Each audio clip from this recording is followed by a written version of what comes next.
Hello, my chickens. In this video, we're going to be talking about relevance questions on the SAT's grammar section. There's about 6 of those questions on every SAT grammar section, and they're responsible anywhere from 60 points to maybe even 100 points on the SAT grammar section.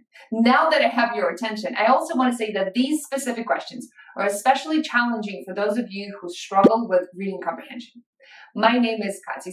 I'm the inventor of the Severson method. It's a scientifically proven way to learn anything fast, especially when it has to do with reading comprehension on the grammar section of the SAT. I also run a wonderful, amazing membership website. It's called SAT Verbal, where you can get direct help from me in these concepts that we will discuss today and any other concept that has to do with the SAT. There's a ton of content on the membership. There's live content. I teach live lessons 3 times a week. There's also a ton of pre-recorded content. So when you join, you will now get a personal mentor that will be assigned to you, will talk to you and ask you directly what kind of issues you're having and recommend specific lectures to watch and study to help you raise your score. So I hope you'll join me in SAT Verbal. So relevance questions, what are they? They look like this, and different authors, you know I love Nelson Fu, I love Erica Meltzer, different SAT authors call those questions differently. I believe Erica Meltzer calls them reading comprehension questions on the grammar section, but I prefer to call them relevance questions, and here's why. Because when I call them relevance, it kind of outlines what my students need to do on these questions, which is pick an answer choice that is relevant. Teacher, quick question. What's relevant? Great question. When we talk about something being relevant, I can say to you that relevant means suitable, agreeable, corroborating. By the way, corroborating is a vocabulary word, or supporting. But I love to explain the concept of relevance through its antonym, irrelevance. Something that is relevant is something that is not irrelevant. Duh, it's easy. But actually, this is your key to solving these questions. You're going to focus on what you need to be relevant to and eliminate your irrelevant answer choices. Over the course of my career, I've tried teaching relevance questions in many different ways. But what I found works the best is explaining to my students that relevance can exist on 3 different levels: micro, medium, and macro. Let's start with micro level. Let's take a look at this question. What are they asking you to do? Here, they ask us which choice gives an example that most clearly supports the statement made earlier in the sentence. So the College Board is literally asking you to look within the same sentence, read the beginning part of the sentence, and find a continuation of the sentence that supports the ideas. Pause the video, try to attempt this question by yourself. What is the main idea of this sentence that comes before? Few cafeteria patrons, which is customers, not a lot of customers, sit at tables. And then they give you a subordinated conjunction, since, which is a cause and effect conjunction. It means that because few cafeteria customers sit at tables because most coffee houses in Italy charge a premium for table service. Which one of these answer choices supports this statement? The answer choice is B, a fee that can amount to 3 to 4 times as much as the price per drink. B, answer choice, supports the statement that there is a premium for table service, that few people sit at tables because there's a premium for table service. If you answered A, let's take a look why it's not A. Although sometimes it's worth the cost to be able to sit and rest. Is it relevant? Is it supporting what has been stated earlier in the sentence? I hope you're saying it's not. It's a wonderful phrase, but it has nothing to do with what was stated earlier in the sentence. And that is exactly your job for relevance questions. You're not being rewarded for choosing a continuation of the sentence that seems right or makes sense. You're rewarded for your reading comprehension skills. You're rewarded for seeing, what do I need to be relevant to? I need to be relevant to the statement made earlier in the sentence. What does that sentence say? It says that few customers sit at tables because restaurants charge for sitting at tables. What is an answer choice that is supporting that idea? A doesn't support it. A actually goes against it, although is a reversal transition, although sometimes it's worth the cost. It's a wonderful, irrelevant idea. So A is out. Let's say you answered C, which can come as a surprise to tourists who are not forewarned. Forewarned is a vocabulary word, means warned ahead of time. Is it relevant? Is it supporting the statement that was made earlier in the sentence? No, it says another wonderful, irrelevant idea. What about D, which simply means being waited on at your table?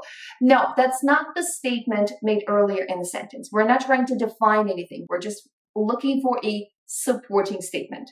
So for this question, this is a micro level, and the right answer is B. Now, let's take a look at medium level relevance questions. Medium level relevance questions ask you to be relevant to a whole paragraph. Question 8. It literally asks you which choice best introduces the paragraph. So what do you need to be relevant to? You need to be relevant to a whole paragraph.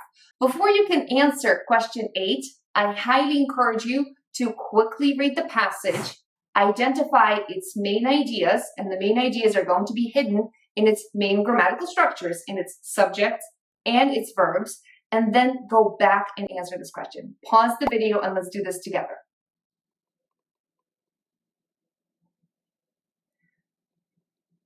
I hope all of you have your correct answer. And did you say it was A? If you said it was A, hold that thought. Did you say it was C or D? Well, the right answer here is B, and here's why. There are multiple reasons why the right answer here is B. First and foremost, if you scan through the passage, if you read the passage, we read every single word. We never just skim anything. We read. There's plenty of time for you to read if you read at a decent reading rate. If you read the paragraph, you're going to see that it's not talking about making coffee at home, which makes A irrelevant, because A says coffee consumption does not necessarily have to take place in the cafeteria. Espresso-based drinks can also be made in the home. It has nothing to do with making drinks at home, so A is irrelevant. Let's take a look at C. There are many different ways to make coffee in Italy, as there are coffee drinkers, and there's little agreement about which way is best. If the rest of the paragraph talked about different ways people like to prepare coffee, if the rest of the paragraph talked about different types of drinkers and how they are in contention or contentious is a vocabulary word, means argumentative, hard to find agreement. No, the rest of the paragraph is talking about this type of coffee is drunk in Italy in several forms. There are also respected traditions about when these different coffee drinks should be consumed. While cappuccino is a popular morning drink, espresso, either plain or diluted with water, is usually the drink of choice for coffee drinkers in Italy in the afternoon or evening. We're not talking about them disagreeing with each other. If it's cappuccino, drink it in the morning. If it's espresso, drink it in the afternoon or the evening. So C is adding a new detail, and something that's new shouldn't be suitable or agreeable with something that is already said. So C is out because it's introducing a new irrelevant detail. What about D? Not all Italians share this enthusiasm for coffee, of course. The rest of the passage is not talking about how other Italians drink tea or juice or kombucha. It's talking about them consuming coffee, either in the form of espresso or cappuccino, and being really religious, passionate about it.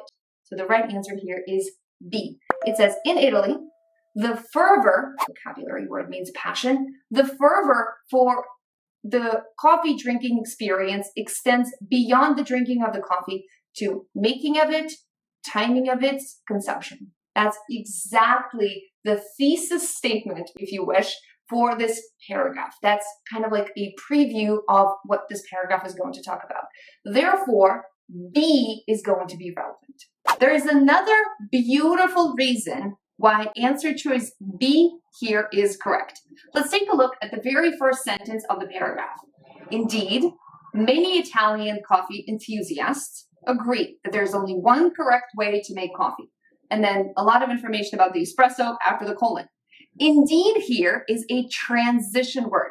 Watch my video about transitions, please, please, please, to get better at transitions. Indeed shows what kind of transition or relationship. Continuous, reversal, or cause and effect. I hope many of you are saying continuous, and indeed is the type of continuous transition that emphasizes, that highlights something that has been previously said. So the sentence that must come before, indeed, many Italian coffee enthusiasts agree that there's only one correct way to make coffee, should be something on that topic. The word indeed here is kind of like Velcro. When I work with my one-on-one students or group class, I sometimes mention that relevance questions remind me of Velcro, and many of you don't know what Velcro is. So this is Velcro, it's a brand, and Velcro works like this. You see how there are these little hooks that are hooking into this cloth. So that's exactly what the word indeed is doing here. The word indeed needs something to hook into, because the word indeed needs to highlight something that was stated earlier in the sentence. The role of the Velcro can also be played by pronouns, directional pronouns like this, these, that, and those. Regular pronouns like it or they.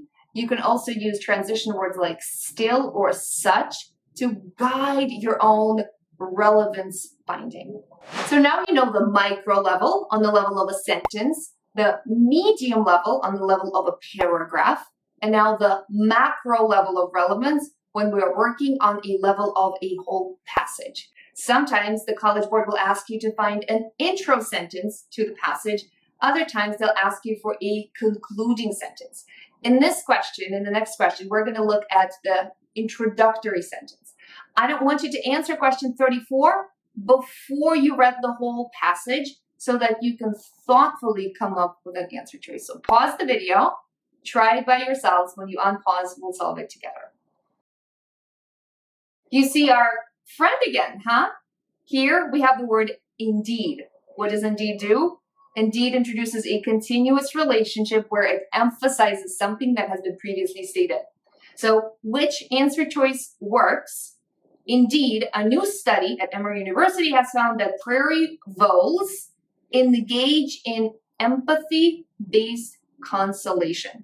To console is a vocabulary verb, means to comfort. Empathy-based consolation. Think about it. If this is preceded with indeed, what is the sentence that must have come before?